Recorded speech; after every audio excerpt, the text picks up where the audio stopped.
Programang ito ay rated SPG, striktong patnubay at gabay ng magulang ang kailangan. Sa pagdating ni Martes sa hearing ay naabutan niya si Rigor at Mando. Agad na tinanong ni Rigor kung anong ginagawa ni Tess doon. Kaya naman sinabi ni Tess na pinuntahan siya ni Chairman dahil may hearing si Tanggol.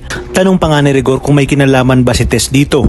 Mariin namang itong itinanggi ni Tess. Kung kaya't sinabi ni Rigor na malamang ibinenta na ni Tanggol ang kanyang kaluluwa sa demonyo. Kaya naman nakakuha ito ng isang magaling na abogado. Gayunpaman ay sinabi ni Rigor na sisiguraduhin niya umanong hindi makakalabas si Tanggol at mabubulok ito sa bilangguan.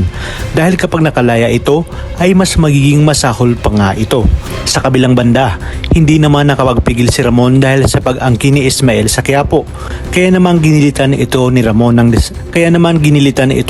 leeg sa harap ng kanilang kasoso sa negosyo upang ipakita ni Ramon kung gaano siya makapangyarihan at ang mga dapat nating abangan. Sa pag-uwi ni Ramon ay agad niyang sinabi sa kanyang papa na wala na silang kalaban sa Quiapo na siyang ikinatuwa ni Don Julio dahil babala na rin umano ito sa mga kasosyo nilang gustong mag-traidor sa kanila at para malaman ng lahat na sa mga Montenegro pa rin ang Quiapo. Habang sa pagdinig ng kaso ni Tanggol ay hindi mapigilan ni Tanggol na maging emosyonal dahil sa pagkakita sa kanyang nanay Tess.